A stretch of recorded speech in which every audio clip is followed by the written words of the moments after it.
أعوذ بالله من الشيطان الرجيم. بسم الله الرحمن الرحيم. والذين يقولون ربنا هب لنا من أزواجنا وذرياتنا قرة أعين وجعلنا للمتقين إماما. سورۃ الفرقان کی آیت نمبر 74 ہے. اللہ تعالیٰ اپنے خاص اور پیارے بندوں کی صفات کو بیان فرما رہے ہیں. فرماتے ہیں کہ والذین یقولون ربنا، جو لوگ کہتے ہیں کہ اے ہمارے پروردگار، ہب لنا من ازواجنا، ہماری بیویوں میں سے ہمیں ایسے دیجیے، وذریاتنا، ہماری ذریات میں سے، اولادوں میں سے ہمیں ایسی اولادیں دیجیے، قرۃ اعین، جو ہماری آنکھوں کی ٹھنڈک ہوں، وجعلنا للمتقین اماما، اور اے پروردگار ہم کو بنا دیجیے متقین کے واسطے پیشوا، متقین کے اندر امام یا متقین کے اندر چنیدہ انسان. میں نے کل عرض کیا تھا اس آیت کے متعلق کہ اس آیت کے اندر صرف اتنی سی بات کہ ربنا ہب لنا من ازواجنا وذریاتنا قرۃ اعین، اگر اس کو ورد اور معمول بنا لیا جائے تو اللہ تعالیٰ اس کی برکت سے اولاد کو فرما بردار بنا دیتے ہیں. یہ ہمارے بزرگوں کا مجرب ہے، ایک تجربہ والی چیز ہے. اس کی وجہ ہے، بغیر وجہ کی کوئی بات ایسی نہیں ہے کہ جو ذکر کی جائے. وجہ اس کی یہ ہے کہ اللہ رب العزت نے انسان کو لاچار دیکھا، خلق الانسان ضعیفا، کہ میں نے تمہیں کمزور پیدا کیا ہے. جب انسان کمزور ہے تو اس کی عقل بھی کمزور ہے، اس کے مانگنے کا طریقہ بھی کمزور ہے. تو اللہ تعالیٰ نے کرم کیا، مہربانی کی انسانوں کے اوپر. میرے جیسے، ہم سب جیسے انسانوں کو اللہ نے وہ الفاظ دے دیے جن کو اللہ تعالیٰ نے قبول کر لیا ہے. یعنی وہ الفاظ دے دیے کہ یہ قبول یافتہ ہیں. تم چاہے جس کیفیت میں مانگو، تم چاہے کس طرز میں مانگو، تم چاہے کس زبان میں مانگو، ان الفاظ سے جب تم دعا مانگو گے ہم نے یہ دعا قبول کی ہوئی ہے. ٹھیک ہے نا؟ مطلب یہ ہے کہ ایک آدمی ہے، وہ کسی ایسی جگہ پہ جاتا ہے جہاں کے لیے انٹری اور پاس ضروری ہے. تو اب اس شخص کے پاس اگر انٹری پاس ہے اس کو کوئی ٹینشن نہیں ہوگی، بھی جانا ہاں انٹری ہے ہمارے پاس، کوئی مسئلہ نہیں. اور اگر نہیں ہے تو پھر اس کو اپلائی کرنا پڑے گا، انٹری کرانی پڑے گی، شناختی کارڈ جمع کرانا پڑے گا، پھر وہ اندر جائے گا. فیکٹریاں ایسی ہوتی ہیں، ادارے ایسے ہوتے ہیں، جیسے ملیر کینٹ ہے، جانے کے لیے انٹری ضروری ہے. اسی طریقے سے کوئی تقریب ہوتی ہے تو وہاں پر گاڑیوں کے لیے پاس ملتے ہیں. تو ایسے ہی اللہ رب العزت نے ان الفاظ کو پاس دیا ہوا ہے کہ جو ان الفاظ سے مانگے گا قبول ہے، پہلے سے قبول ہے. چنانچہ یہ قرآن کی مناجات مقبول ہیں. یعنی قرآن مجید نے چند ایسی دعائیں بھی ذکر فرمائی ہیں جن کو اللہ نے پہلے سے قبول کیا ہوا ہے. رب جعلنی مقیم الصلاۃ ومن ذریتی ربنا وتقبل دعاء ربنا اغفر لی ولوالدی وللمؤمنین یوم یقوم الحساب. اسٹیمپ لگی ہوئی ہے کہ یہ قبول ہے، اس سے مانگو. ربنا آتنا فی الدنیا حسنہ وفی الآخرۃ حسنہ وقنا عذاب النار. قبول ہے، اللہ نے پہلے سے اس کے اوپر اسٹیمپ لگائی کہ قبول شدہ الفاظ ہیں. بزرگوں نے اس کو نام دیا مناجات مقبول، یعنی وہ دعائیں جو پہلے سے قبول ہیں، ہمارے مانگنے کی دیر ہے. چنانچہ اس دعا اور اس طرح کی اور دعائیں، چنانچہ اس دعا میں اللہ رب العزت نے دو چیزیں انسان کو منگوائی ہیں کہ ہم سے مانگو دو چیزیں ان الفاظ کے ذریعے سے. دیکھیں قرآن مجید کے جو الفاظ ہیں وہ بڑی عجیب و غریب تعبیرات ہیں قرآن مجید کی. جس سے میاں اور بیوی ایک دوسرے سے محبت کرتے ہیں تو زیادہ سے زیادہ محبت کے اظہار کے لیے وہ کیا کہیں گے ایک دوسرے کو؟ کیا کہیں گے؟ مجھے آپ سے بڑی محبت ہے، میں آپ سے بہت محبت کرتا ہوں، میں آپ سے جان سے زیادہ محبت کرتی ہوں. بس اس سے زیادہ کیا کہے گا؟ میں آپ کے اوپر جان دے سکتا ہوں، میں آپ کو جان دے سکتی ہوں. یہ اور کیا کہے گا؟ یعنی یہ سارے الفاظ، ان سب الفاظ کی جو تعبیر ہے وہ ہمارے سامنے. لیکن اللہ رب العزت نے جب میاں اور بیوی کی محبت بیان فرمائی، ہن لباس لکم وانتم لباس لہن. ہن لباس لکم، وہ تمہارے لیے لباس ہیں، وانتم لباس لہن، اور تم ان کے لیے لباس ہو.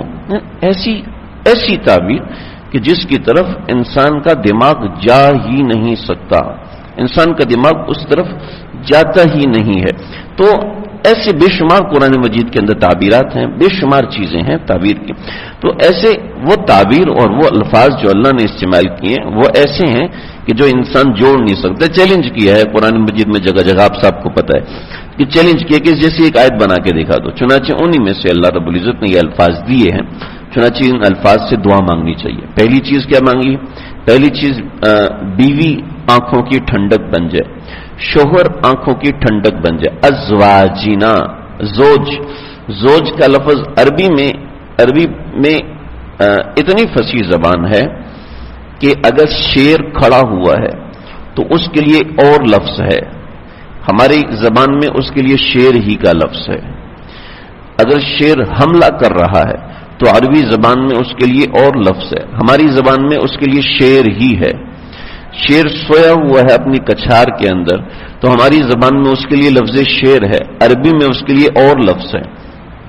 گھوڑا دوڑ رہا ہے اس کے لیے لفظ اور ہے، ہماری زبان میں گھوڑائیے. اور گھوڑا کھڑا ہوا ہے، بیٹھتا نہیں ہے گھوڑا، کھڑا ہوا ہے تو اس کے لیے اور لفظ ہے.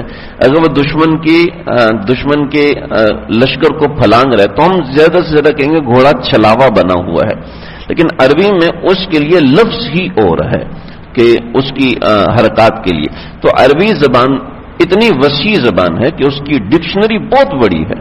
یعنی ہماری ڈکشنری تو چھوٹی سی ہے لیکن عربی کی ڈکشنری بہت بڑی ہے کہ وہ کیفیت کو بھی الفاظ کے اندر کور کرتی ہے. چنانچہ عربی زبان ایسی ہے، ہم کہ جی اے کا کیا مطلب ہے، ہم کہتے ہیں ایک. اچھا بی کا کیا مطلب ہے ہمیں نہیں، سی کا کیا مطلب ہے، ڈی کا کیا مطلب ہے ہمیں نہیں پتا. لیکن عربی زبان کے الف کا بھی ایک مطلب ہے، با کا بھی ایک مطلب ہے. چنانچہ الف لام میم ہمیں نہیں پتا لیکن مطلب ہے. تو ایسے اللہ رب العزت میاں اور بیوی کے لیے الگ الگ لفظ استعمال کر سکتے، جیسے ہم کہتے ہیں ہسبینڈ وائف ہے، میاں اور بیوی ہے.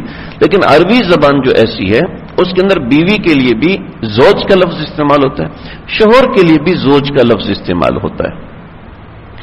دونوں کے لیے لفظ زوج استعمال. ہم تو سمجھانے کے لیے کہتے ہیں اس کی زوجہ ہے، ہم سمجھانے کے لیے کہہ دیتے ہیں، ورنہ عربی کا جو اصل لفظ ہے وہ زوج ہے. بیوی کے لیے بھی زوج ہے اور شوہر کے لیے بھی زوج ہے. تو ربنا هب لنا من ازواجنا، شوہر کے لیے بیوی یہ دعا مانگے، بیوی کے لیے شوہر یہ دعا مانگے کہ میرے شوہر کو میری آنکھوں کی ٹھنڈک بنا دے. آنکھوں کی ٹھنڈک یعنی دل کا قرار بن جائے. آنکھوں کی ٹھنڈک کا مطلب سکون کا ذریعہ بن جائے. آنکھوں کی ٹھنڈک کا مطلب راحتیں اور خوشیاں دینے کا ذریعہ بن جائے. آنکھوں کی ٹھنڈک کا مطلب غم سے چھٹکارا دینے والا بن جائے، وغیرہ وغیرہ. اور ایسے ہی بیوی شوہر کے لیے اور شوہر بیوی کے لیے بنے. روایتوں میں اتنی تفصیل ہے، قرآن مجید میں تفصیل اللہ رب العزت نے اتنے زبردست طریقے سے بیان فرمایا. ایک صحابی مسجد میں بیٹھے ہوئے ہیں، آج نہیں چھوڑوں گا، مکے مارے زمین پر، آج نہیں چھوڑوں گا، آج تو میں جا کے اس کی ایسی پٹائی لگاؤں گا، اس نے مجھے سمجھا کیا ہے، میری عزت نہیں کرتی، میری قدر نہیں کرتی. تو ایسے جھول رہے مسجد نبوی کے اندر. تو آپ صلی اللہ علیہ وسلم نے دیکھا تو اللہ رب العزت نے آیات نازل فرمائے، ان من ازواجکم و اولادکم فتنۃ لکم، تمہاری بیویاں، تمہارے بچے، یہ سارے کے سارے تمہارے لیے ایک آزمائش ہیں. سارا غصہ جو ہے وہ ایک طرف ہو گیا کہ یا رسول اللہ آزمائش ہے تو ہم کیا کریں؟ تو آپ نے فرمایا کچھ نہیں کرنا، جب تمہیں اس کی برائی نظر آئے تو تم اس کی اچھائی سوچنا شروع کر دو. جب بھی کبھی تمہیں اس کی برائی نظر آئے، اس برائی کی وجہ سے تمہیں غصہ آ رہا ہے تو تم اس کی اچھائی سوچنا شروع کر دو. اس طریقے سے بیوی تمہاری آنکھوں کی ٹھنڈک بنے گی. یہ نہیں کہ وہی کچھ کرے تو میری آنکھوں کی ٹھنڈک بنے. ہم اپنی سوچ کا زاویہ تبدیل کریں، اپنے سوچنے کا اینگل تبدیل کریں تو سمجھ میں آ جاتا ہے. ایسی بیوی کو شوہر کے اندر کوئی برائی نظر آتی ہے، ٹھیک ہے، وہ برائی آئی سامنے، اب غصہ آ رہا ہے، تو آپ صلی اللہ علیہ وسلم نے فرمایا اسی وقت اس کی اچھائی سوچو تو وہ تمہاری ساری کی ساری برائی اچھائی میں تبدیل ہو جائے گی اور وہ آنکھوں کی ٹھنڈک بن جائے گی. تو اے اللہ ہمیں ایسے سوچنے کی توفیق عطا فرمائی، ہمیں ایسے بیہیو کرنے کی توفیق عطا فرمائیے کہ وہ ہماری آنکھوں کے ٹھنڈک بن جائیں. یہ نہیں کہ وہ کچھ عمل کر کے ہماری آنکھوں کی ٹھنڈک بنے. یہ مطلب بھی اور وہ مطلب بھی ہے. یعنی بیوی کو سمجھایا گیا کہ وہ یہ خیال کرے. آپ صلی اللہ علیہ وسلم کے پاس ایک صحابی آئے کہ یا رسول اللہ میں دو روایتیں ذکر کر رہا ہوں. یا رسول اللہ میری ایک بیوی ہے، جب میں گھر میں جاتا ہوں تو میرا ٹھنڈا پانی فرش پہ چھڑک کے وہ زمین کو نرم کر دیتی ہے اور مٹی نہیں اڑتی گھر کے دروازے پر، اور مجھے ٹھنڈک محسوس ہوتی ہے. جب میں گھر جاتا ہوں تو چاروں طرف پانی چھڑک رہی ہوتی ہے تاکہ مجھے گرمائش نہ لگے، ٹھنڈک محسوس ہو. اور جب میں آتا ہوں تو وہ میرا گھر میں الفاظ کے ساتھ استقبال کرتی ہے، مرحبا ہو ہمارے گھر کے سردار کو، مرحبا ہو میرے سر کے تاج کو کہ آپ آئیں اور آپ پریشان نہ ہوں. جو غم ہے گھر سے باہر گرا کے آئیں، جو پریشانی ہے گھر سے باہر چھوڑ کر آئیں، یہاں آئیں تو خوش و خرم ہو کے آئیں. کچھ اس طرح کے الفاظ روایت میں آتے ہیں. تو ایک ہی ہے. دوسری روایت، اب میں دونوں کو ملاتا ہوں. دوسری روایت حضرت ام سلمہ رضی اللہ تعالیٰ عنہا خواتین کی ترجمان بن کے ہیں، یا رسول اللہ، مرد کماتے ہیں اور صدقہ کرتے ہیں، مرد طاقتور ہوتے ہیں، جہاد میں جاتے ہیں، دشمن کو قتل کرتے ہیں، مرد باہر جاتے ہیں اور دین کی نشر و اشاعت کرتے ہیں، اور ہم گھر کے اندر ہیں. تو ہم کیا کریں؟ ہم کیا کریں؟ اب ان دونوں چیزوں کا جواب جمع کر کے سنیں. آپ صلی اللہ علیہ وسلم نے فرمایا، جو بیوی اپنے شوہر کا خیال رکھتی ہے، جو بیوی اپنے شوہر کی آنکھوں کی ٹھنڈک بنتی ہے، تو آپ نے فرمایا اس کو بتا دو کہ جتنا کام تم کر رہے ہو اس کا آدھا ثواب اس کو مل رہا ہے. جتنا کام تم کر رہے ہو، یعنی تم جہاد کر رہے ہو تو وہ جہاد کر کے آئے تھے، جتنا کام تم کر رہے ہو تو اس کے سارے جہاد کا آدھا ثواب تمہاری بیوی کو ملا ہے. یعنی یہ ہے اللہ رب العزت نے ایک دوسرے کے حقوق بڑی تفصیل سے، آپ صلی اللہ علیہ وسلم نے بڑی تفصیل کے ساتھ بیان فرمائے. اور آج جو دجالی میڈیا ہے وہ طلاق کو ایشو بنا تھا کہ اتنی بڑی بڑی طلاق تو ہونی نہیں چاہیے وغیرہ وغیرہ، اس طریقے سے بات. اب دیکھیں نا، دونوں میاں بھی کمپیٹیبل نہیں ہے اور وہ ایک دوسرے کو قتل کر دے تو یہ ٹھیک ہے. دونوں میاں بیوی کمپیٹیبل نہیں ہے اور دونوں کے بچے برباد ہو رہے ہیں تو یہ کیا ٹھیک ہو سکتا ہے؟ یہ ٹھیک نہیں ہوگا. جب دونوں میاں بیوی میں مناسبت نہیں ہے تو ظاہر بات ہے وہ اکٹھے نہیں رہ سکتے. ایسے بہت سی چیزیں تو شریعت نے طلاق کو اس وجہ سے مشروع کیا. لیکن آج کا میڈیا صرف وہی چیزیں شو کرتا ہے کہ جو نیگیٹیوٹی کی طرف جاتی ہیں، جو پازیٹیو چیزیں وہ نہیں دیتے. ربنا هب لنا من ازواجنا وذرياتنا قرة اعين، آنکھوں کی ٹھنڈک. اسی طریقے سے اولاد کو بھی آنکھوں کی ٹھنڈک فرمائے. وجعلنا للمتقین اماما، اور متقین کے اندر ممتاز بنا دیجیے. متقین کے اندر ممتاز بننے کا مطلب یہ ہے کہ ایک آدمی پڑھائی کر رہا ہے، اب اس کے لیے حکم ہے دعا مانگے کہ پہلی پوزیشن آئے. وجعلنا للمتقین اماما، طالب علم کو حکم ہے کہ آپ پہلی پوزیشن لے کے آؤ، یہ مانگا گیا ہے. وجعلنا للمتقین اماما کہ ممتاز حیثیت ہو. آپ کسی کمپنی میں کام کرتے ہیں اور وہاں پر آپ کا پہلا نمبر آنا چاہیے. کیوں پہلا نمبر آنا چاہیے؟ وجعلنا للمتقین اماما، امتیاز کو اللہ نے پسند فرمایا، امتیازی شان کو اللہ رب العزت نے پسند فرمایا. اس لیے یہ دعا مانگنے کا حکم دیا کہ مسلمان ہو اس کے اندر کوئی ایسی خصوصیت ہونی چاہیے کہ وہ اپنی امتیازی شان رکھتا ہو. چنانچہ اس کا مطلب یہ نہیں کہ مسجد کا امام بن جائے، نہیں، اس کے علاوہ بے شمار چیزیں. آپ آئی ٹی کی فیلڈ میں ماہر ہیں، آپ کو اس چیز کے اندر ممتاز کام کرنا چاہیے. آپ کسی تجارت کی فیلڈ میں ماہر ہیں، اس فیلڈ میں آپ کو ممتاز کام کرنا چاہیے. یعنی ایسا کام کرنا چاہیے کہ آپ کی یونیک پرسنالٹی نظر ہے کہ دیکھو یہ بندہ ہے، یہ ایسے کام کرتا ہے، یہ ویسے کام کرتا ہے. یہ یونیک پرسنالٹی بنانے کو اللہ نے پسند کیا ہے کہ اللہ نے دعا سکھائی ہے کہ تم اپنی یونیک پرسنالٹی بناؤ. یہ بہت اچھی ہے. البتہ عاجزی اور انکساری ایک الگ چیز ہے، لیکن یونیک پرسنالٹی ہونا یعنی ایک مسلمانوں میں ممتاز ہونا. چنانچہ المؤمن قوی خیر من مؤمن ضعیف، جو مومن قوی ہے، جو طاقت کے ساتھ اسلام کو زور دیتا ہے، طاقت کے ساتھ اسلام کو آگے بڑھاتا ہے، تو وہ خیر من مؤمن ضعیف، وہ ضعیف مومن سے کمتر ہے. ہمارے ہاں اس چیز کے اندر اتنا زیادہ ایکسٹریمزم ہے، خاص طور پہ یہ ہماری دعوی ٹوپی اور مدرسے اور مسجد والے لوگوں کے اندر اس چیز کا بہت ایکسٹریمزم ہے. ہمارے ایک بہت بڑے عالم ہیں، مجھے ابھی یاد نہیں غالباً کس ملک کے ہیں، تو انہوں نے ایک مرتبہ اپنے بیان کے درمیان بتایا کہ میں ایئرپورٹ پہ جا رہا تھا تو ایک شخص ملا مجھے، اس کی داڑھی اور اس نے سر کے اوپر ٹوپی پہنی ہوئی، اور ویسے اس نے سر گنجا کرایا ہوا تھا، سر پہ ٹوپی پہنی ہوئی اور شلوار قمیض پہنی ہوئی. تو میں اس میں السلام علیکم، وعلیکم، کیا حال ہے آپ کا؟ ٹھیک ٹھاک ہو؟ تو میں صحیح تعبیر نہیں کر رہا ہوں، انگریزی میں بات کر رہے تھے. تو کہنے لگے کہ میں نے کہا کیا؟ کہنے میں مسلمان نہیں ہوں. کہا تو مسلمان نہیں؟ شلوار قمیض پہنی ہوئی ہے آپ نے، سر پہ ٹوپی پہنی ہوئی ہے، اتنی ایک مٹھی داڑھی رکھی ہے، مجھ سے آپ نے صاف کی ہوئی ہے. کہتے ہیں میں ہاشم آملہ کا فین ہوں.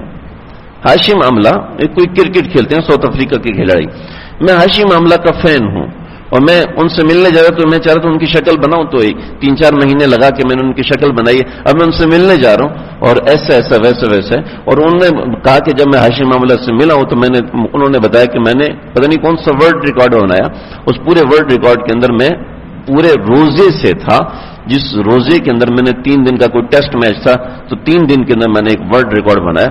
تو کہنے لگے کتنے لوگ ایسے ہیں جو میری شکل و صورت کو دیکھ کے مسلمان ہوئے، کتنے کھلاڑی ہیں جو میری شکل و صورت اور میری اطمینان کو دیکھ کر، میری نماز پڑھنے کے طریقہ کار کو دیکھ کر مسلمان ہوئے. تو ہم یہ نہیں سمجھ سکتے آپ کو ممتاز بننے کے لیے مولوی صاحب بننا پڑے گا، آپ کو ممتاز بننے کے لیے ایسا ایسا کرنا پڑے گا. نہیں، آپ جس فیلڈ میں ہیں اس فیلڈ کے اندر ایک امتیازی کام کریں جس کے لیے آپ متقین کے امام بنیں، یعنی لوگوں کے لیے رہبر و رہنما بنیں، لوگوں کے لیے ایک پیشوا بن جائیں کہ لوگ دیکھیں دیکھو یہ کس طریقے سے چل رہا ہے، اسی طریقے سے مجھے چلنا چاہیے. اور آج بڑی ضرورت ہے ہمارے اسکولوں میں، کالجوں میں ایسے نوجوانوں کی جو دوسروں کے لیے نمونہ بنے، گھر کے اندر ایسی خواتین کی جو دوسروں کے لیے نمونہ بنے کہ اس نے شرعی پردہ کیا میں بھی کروں گی. جب یہ کر سکتی ہے تو میں کیوں نہیں کر سکتی؟ جب یہ اپنے شور اس کا ڈانٹ رہا ہے، غصے ہو رہا ہے اور یہ آگے سے منہ نہیں کھول رہی، بکواس نہیں کر رہی، تو میں بھی تو ایسا کر سکتی ہوں نا. کہ یہ پڑھی لکھی ہے، سمجھدار ہے، ایک خاتون چارٹرڈ اکاؤنٹنٹ، اور اپنے شور کی ایسی فرما بردار، اس کو دیکھ کے کئی خواتین یہ چارٹرڈ اکاؤنٹنٹ ہو کے اتنی فرما بردار ہے اپنے شور کی، تو ہم کیوں نہیں ہو سکتی؟ ہم بھی ہو سکتی ہیں. تو اس نوعیت کی چیزیں ہیں، انسان ہر مقام پہ رہ کے کام کر سکتا ہے. وجعلنا للمتقین امام بڑا وسیع مفہوم ہے، خلاصتاً میں نے ذکر کیا. اللہ سمجھنے کے عمل کرنے کے توفیق عطا فرمائے.